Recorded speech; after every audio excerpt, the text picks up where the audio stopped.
Angkatan bersenjata Rusia dengan BMP-2 yang dioperasikannya menyerang Opornik Ukraina dari jarak dekat setelah menolak untuk menyerah. Rekamannya ramai beredar di media sosial Telegram pada Kamis 27 Juni 2024. Pejuang Rusia yang sebelumnya menawarkan tentara Ukraina untuk menyerah namun tak diindahkan tanpa membuang waktu.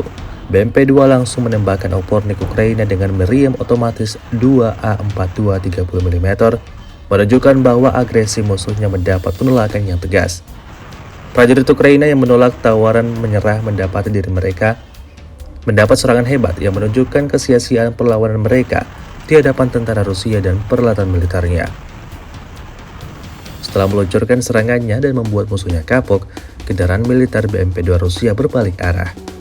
Hingga video ini beredar, beragam komentar dituliskan warganet.